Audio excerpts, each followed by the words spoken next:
नमस्कार दोस्तों, स्वागत है आपका मेरा YouTube channel find career jobs में। दोस्तों आज की वीडियो बहुत इन्फॉर्मेटिव होने वाली है मेडिकल प्रोफेशनल के लिए जिन्होंने बीएससी नर्सिंग, जीएनएम नर्सिंग या ईएमटी कर रखा है और आज के डेट में रजिस्टर्ड या सर्टिफाइड हो। और इस जॉब के लिए क्या एलिजिबिलिटी क्राइटेरिया होगा, डॉक्यूमेंट्स कौन से लगेंगे, सैलरी पैकेज क्या होगा, स्कोप ऑफ जॉब क्या होगा, इस वीडियो को ध्यान से देखिएगा। तो दोस्तों आज के वीडियो में मैं बात करूँगा एयरपोर्ट में नर्स कैसे बने या एयरपोर्ट में आप पैरामेडिक जॉब्स कैसे पाएंगे। दोस्तों एविएशन सेक्टर बहुत ही बड़ा सेक्टर है जो आज की डेट में थर्ड इंडिया का रैंकिंग है, थर्ड लार्जेस्ट एविएशन सेक्टर है पूरा ग्लोबली। अगर बात करें तो आज की डेट में 130 प्लस एयरपोर्ट में है और नए नए एयरपोर्ट्स भी खुल रहे हैं। तो इससे ये होगा कि जो मेडिकल प्रोफेशनल जो जॉब करना चाहते हैं एयरपोर्ट में उनकी अपॉर्चुनिटी बढ़ेगी। ठीक है फ्रेंड्स, स्क्रीन पे देख सकते हैं कि ये जॉब जो निकला है स्पाइसजेट में निकला है पैरामेडिक नर्स के लिए दिल्ली एयरपोर्ट के लिए। ठीक है फ्रेंड्स, इसमें एलिजिबिलिटी की बात करें तो 0 to 5 ईयर्स वाले अप्लाई कर सकते हैं जिनका एक्सपीरियंस 0 to 5 ईयर्स है और इसका जॉब लोकेशन न्यू दिल्ली में होगा।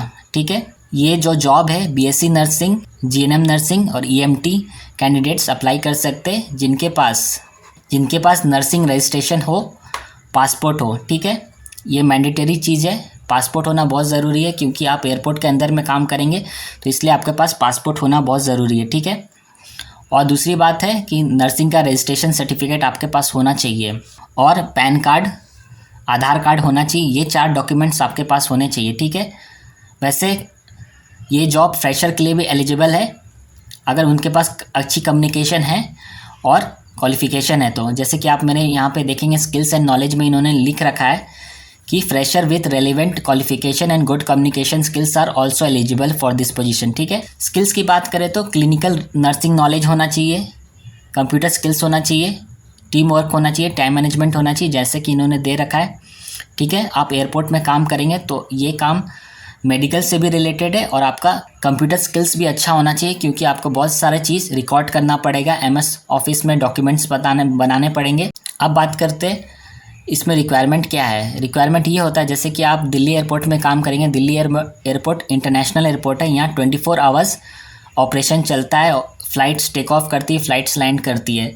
तो यहाँ पे स्पाइसजेट एयरलाइन की 24 आवर्स फ़्लाइट ऑपरेट होती है। तो उस शेड्यूल में आपको काम करना पड़ेगा, यानी कि आपका कभी टाइम सुबह में भी हो सकता है जॉब ड्यूटी, आपका टाइम कभी रात में भी हो सकता है या आफ्टरनून भी हो सकता है। वैसे आपको रोटेशनल शिफ्ट में काम करना है और आपका जो रोटेशनल शिफ्ट होगा वो फ्लेक्सिबल होगा। ठीक है, आपको काम क्या करने पड़ेंगे जैसे कि यहाँ पे की रिस्पॉन्सिबिलिटीज़ आपके लिखा है, ये सिर्फ लिमिटेड है। इसके अलावा भी आपको जब आपका सिलेक्शन हो जाएगा तो आपको ट्रेनिंग में बताया जाएगा कि क्या क्या काम करना है एयरपोर्ट में मेडिकल प्रोफेशनल को।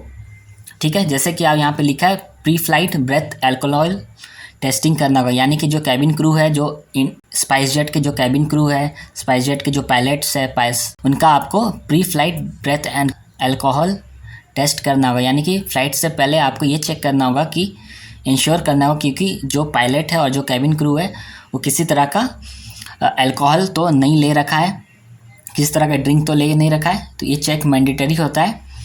फिर साइको एक्टिव सब्सटेंस टेस्टिंग करना होगा, आपको क्लिनिकल सर्विस करना होगा, एडमिनिस्ट्रेटिव ड्यूटी करना पड़ेगा, इसको आपको रिकॉर्ड करना पड़ेगा। ठीक है, और आपका जो जॉब पोजीशन समरी होगा वो आपको ब्रेथ अल्कोहल टेस्टिंग करना होगा। DGCA जो है हमारा गवर्निंग बॉडी होता है एयरलाइंस में, उसके अकॉर्डिंग रूल्स को हमको मेडिकल प्रोफेशनल के लिए अप्लाई करना है। ठीक है, और आपका जो साइको एक्टिव सब्सटेंस टेस्टिंग होगा वो भी DGCA गाइडलाइंस के थ्रू होगा, ब्रेथ अल्कोहल टेस्टिंग भी DGCA गाइडलाइंस के थ्रू होगा। ये सारी चीज़ आपको ट्रेनिंग में बताया जाएगा जब आपका सिलेक्शन हो जाएगा।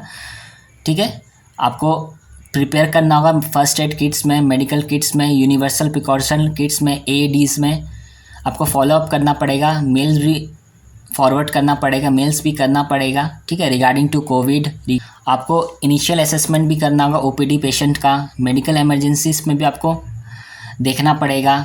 ठीक है, जब भी सिचुएशन आए एयरपोर्ट में, और आपको मैंडेटरी डॉक्यूमेंट्स रिकॉर्ड्स को मेंटेन करना पड़ेगा as per regulation, as per company policy. तो ये लिमिटेड है, और भी काम आपको बताया जाएगा क्या क्या करना है। ऐसे दोस्तों इसमें बहुत सारे काम होते हैं। ठीक है, तो ये तो रहा आपका काम। और आपके सैलरी की बात करें तो सैलरी आपको 25,000 से स्टार्टिंग हो जाएगी। तो जैसा जिसका क्वालिफ़िकेशन होगा उस हिसाब से आपको सैलरी मिलेगी। तो 25,000 से इसकी स्टार्टिंग हो जाती है दिल्ली एयरपोर्ट में, ठीक है। अब अप्लाई, मेन चीज़ है आप अप्लाई कैसे करेंगे। अप्लाई करने के लिए आपको naukri.com में रजिस्टर्ड करना पड़ेगा, क्योंकि ये जो जॉब है निकला है वो इन्होंने naukri.com में पोस्ट किया है। तो आप अगर फर्स्ट टाइम यूज़र है तो आपको यहाँ पे रजिस्टर टू अप्लाई दिख रहा होगा, तो इसको आप क्लिक करेंगे। तो जब आप क्लिक करेंगे तो आपका एक पेज ओपन होगा जहाँ पे आपको रजिस्टर्ड करना पड़ेगा अगर आप फर्स्ट टाइम यूज़र है। और जिन्होंने पहले से naukri.com में अकाउंट बना रखा है तो उनके लिए कोई दिक्कत नहीं है, वो अपना लॉगिन आईडी डाल के, पासवर्ड डाल के इसको डायरेक्टली अप्लाई कर सकता है। जैसे कि आपका यहाँ पे फर्स्ट टाइम यूज़र के लिए अकाउंट बनाना पड़ेगा, तो यहाँ पे आपका फुल नेम देना होगा, आपका ईमेल आईडी देना होगा। ये आप गूगल से भी ये कर सकते हैं, ठीक है, कंटिन्यू विद गूगल, उससे भी अकाउंट बना सकते हैं। या आपको यहाँ पे फुल नेम दे के, ईमेल आईडी दे के, पासवर्ड आपका 6 कैरेक्टर का होना चाहिए, ठीक है, आपका मोबाइल नंबर, ताकि इसमें आपको जो रिक्रूटर्स है, जो HR है स्पाइसजेट के, वो आपको कॉल कर सके, इसलिए जेन्युइन नंबर दीजिएगा, ठीक है, जो आपका चालू हो। अगर आप फ्रेशर नहीं है, फ्रेशर है तो यहाँ पे क्लिक कर दीजिएगा।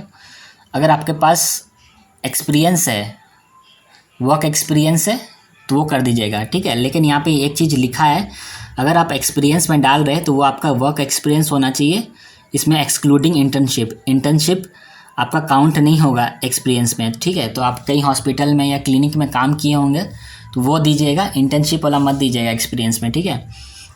अगर इंटर्नशिप कर रखा है तो फ्रेशर में आ जाएगा, अगर इंटर्नशिप नहीं किया है, कहीं काम किया है तो एक्सपीरियंस में आ जाएगा। फिर रिज्यूम आप अपलोड कर दीजिएगा 2 MB का, वो इस फॉर्मेट में होना चाहिए, डॉक में होना चाहिए, डॉक एक्स में होना चाहिए, PDF में होना चाहिए, RTF में होना चाहिए, ठीक है। और यहाँ चेक मार्क अगर आप करते हैं तो अगर जो भी अपडेट्स मिलेंगे आपको naukri.com से, वो आपके व्हाट्सएप नंबर में आ जाएगा, ठीक है, अगर मोबाइल नंबर और व्हाट्सएप नंबर सेम है तो इस तरह से आप naukri.com में अकाउंट बना के इस जॉब को अप्लाई कर दीजिएगा। तो यहाँ से आप लॉगिन रजिस्टर नाउ कर दीजिएगा। रजिस्टर नाउ करने के बाद आप स्पाइसजेट जॉब प्रोफाइल में जाके लॉगिन करके अप्लाई कर सकते हैं, यहाँ पे लॉगिन टू अप्लाई कर सकते हैं, ठीक है। तो इस तरह से आप अप्लाई कर सकते हैं स्पाइसजेट का। तो ये जॉब फुल टाइम जॉब है, फुल टाइम है और परमानेंट जॉब है, ठीक है। तो दोस्तों आशा करता हूँ इस वीडियो में आपको बहुत इन्फॉर्मेटिव जानकारी मिली होंगी। अगर आपने अगर वीडियो आपको पसंद आया होगा तो लाइक कीजिएगा, शेयर कीजिएगा और मेरे चैनल पर नए हैं तो सब्सक्राइब कर दीजिएगा। जय हिंद।